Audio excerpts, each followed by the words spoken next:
Ano-ano ang 10 pangalan ng Diyos? Pag-usapan po natin yan sa devotion natin na ito. Magandang araw po sa bawat isa sa inyo. Welcome back to our 365 Daily Devotions Seminary Edition. Binabati ko po muna si Rosana Ariola, Christian Alak, and Eva Rodriguez. Maraming salamat po sa inyong pagsubaybay dito sa ating channel.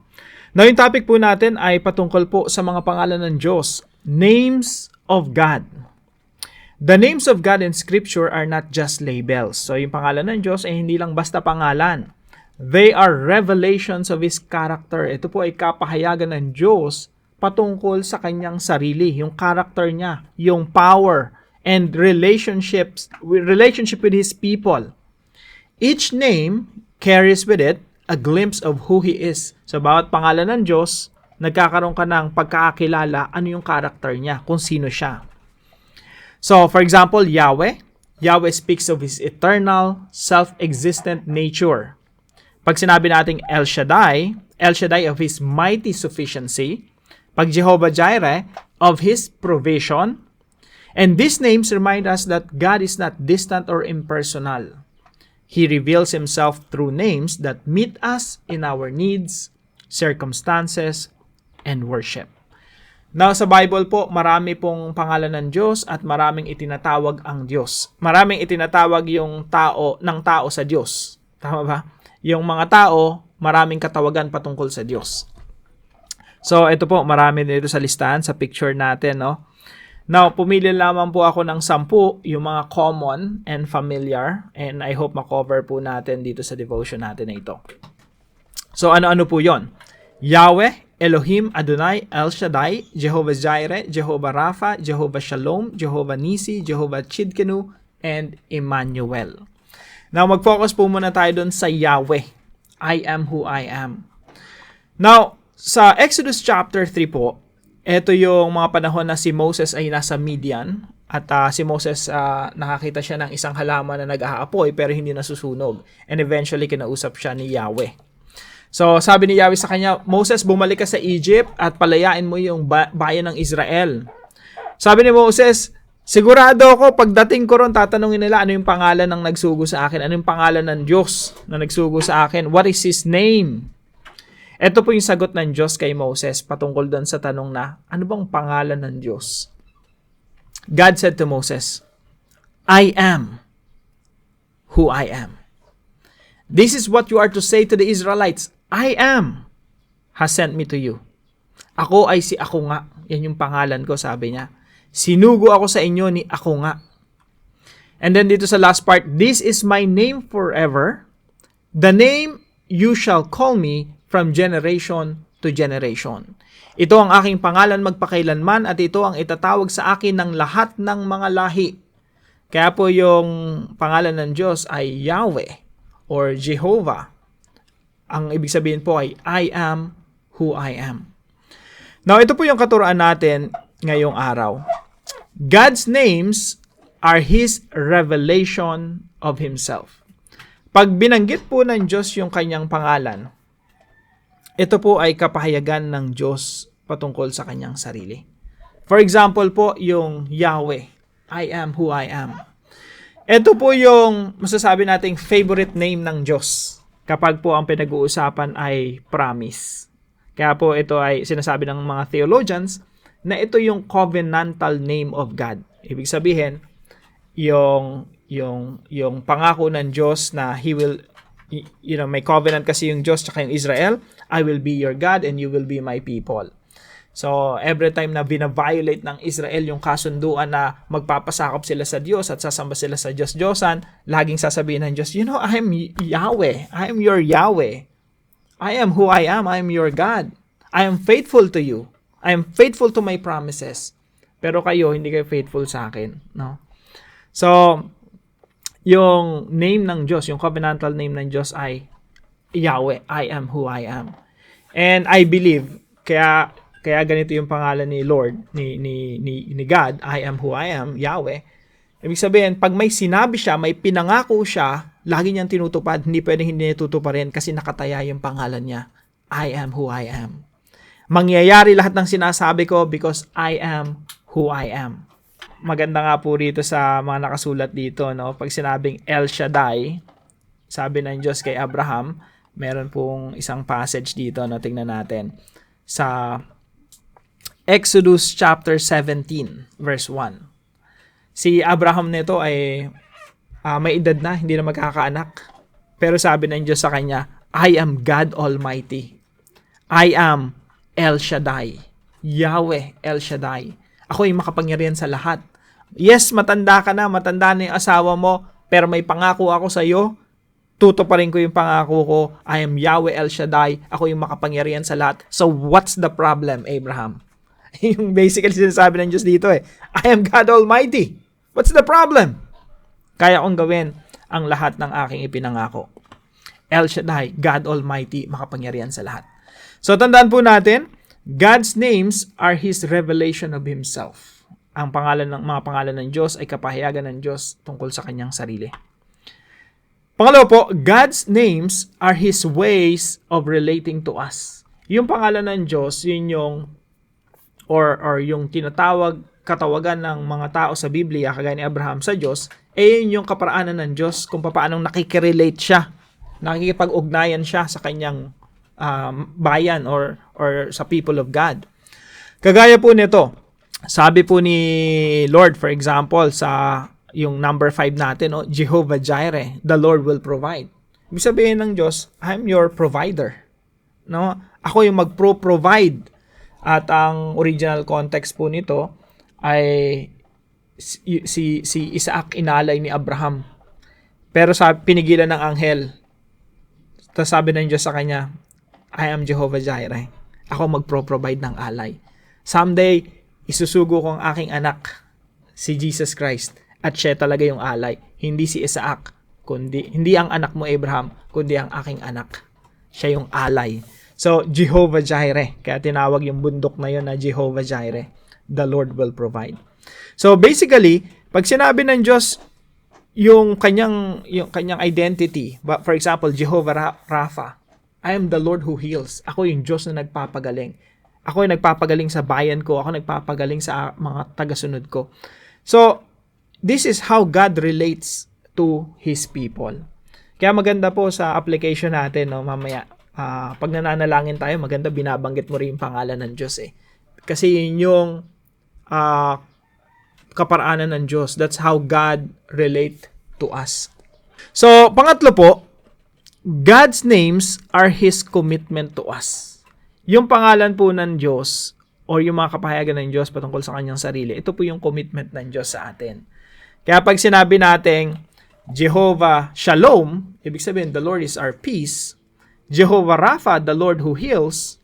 Jehovah Jireh, the Lord will provide. Mga commitment po ng Diyos yan sa atin Ibig sabihin, I'm your provider. Akong magkakaloob sa iyo. Unang-una, pinagkaloob niya na si Kristo sa atin. How much more yung mga pangangailangan natin araw-araw, hindi ba pagkakaloob ng Diyos sa atin yon? Commitment ng Diyos yun Kinumit niya kayong sarili niya na ibigay yung kanyang kaisa-isang anak. How much more pa kaya yung mga ordinary little things na kailangan natin araw-araw? The Lord who heals. Commitment ng Diyos yun Pagalingin tayo. In fact, yung pagpapagaling sa atin ng Diyos for eternity. Kaya nga merong resurrection of the body. Yes, pwede kang magkasipon ngayon. Pwede kang magkalagnat. Pwede ka pang mamatay. Pwede tayong mamatay. Pero yung commitment ng Diyos, kapag ikaw ay naka kay Kristo, He will heal you forever and ever. Kaya ang ultimate answer ng Diyos sa problema ng karamdaman natin ay resurrection. Yung resurrected body natin, hindi na magkakasakit yan ng pangwalang hanggan. Hindi na mamamatay yan. So, lahat po ng kapahayagan ng Diyos dito, lahat ng mga names ng Diyos sa Biblia, yan ay commitment ng Diyos sa atin. So, God's names are His revelation of Himself. God's names are His ways of relating to us. And God's names are His commitment to us. Kaya po sa application natin, mga kapatid, number 1, memorize at least 10 names of God. Dito po marami. Kung masipag po kayo, pwede nyong i-memorize to lahat, no?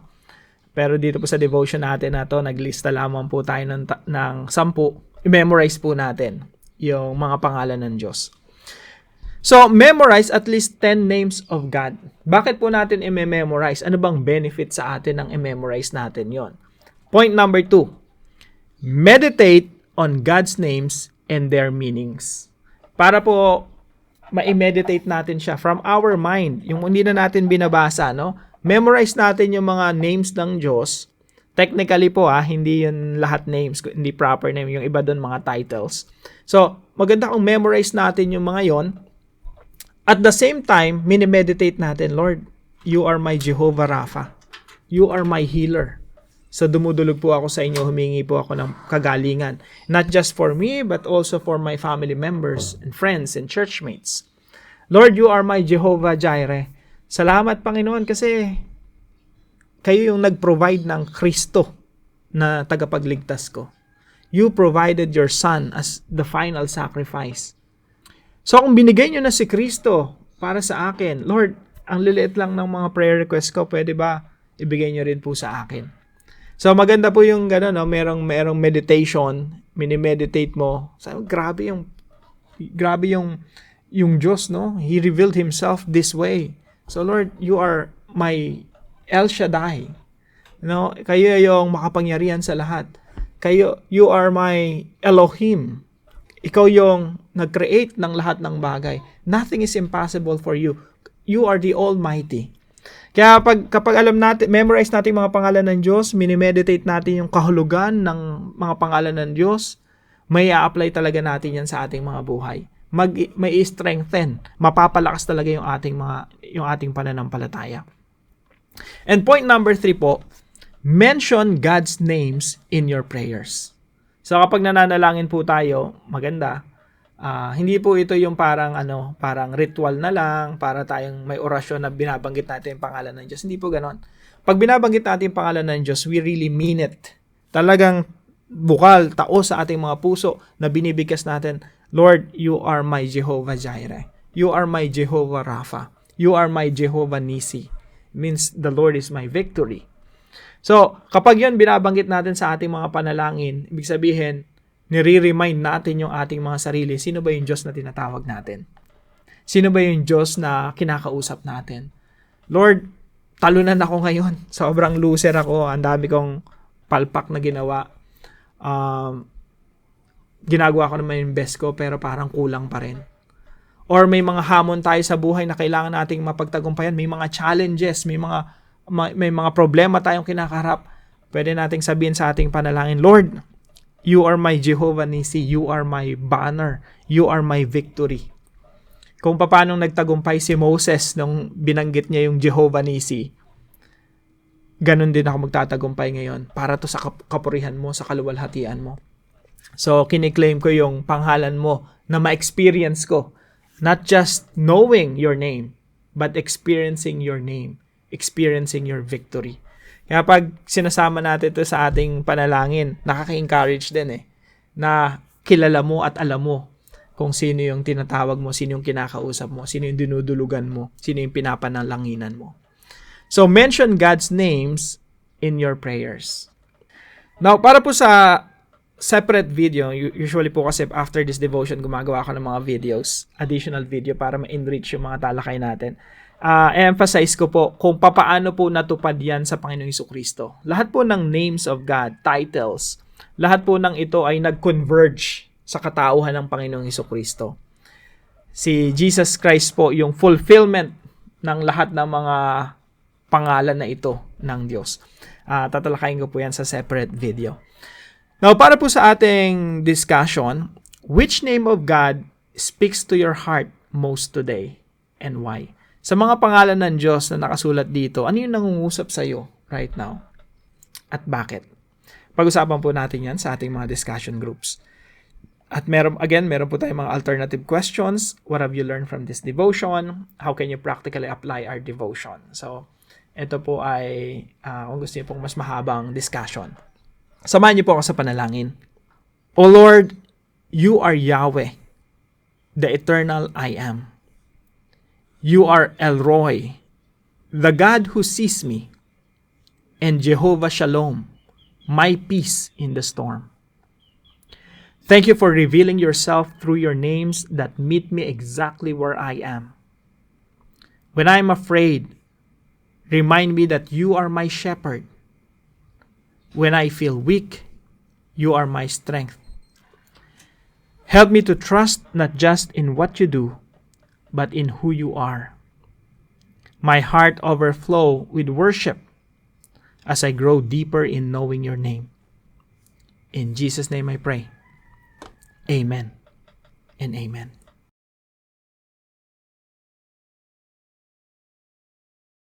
Maraming salamat po sa bawat isa sa inyo na sumusubaybay po dito sa ating channel.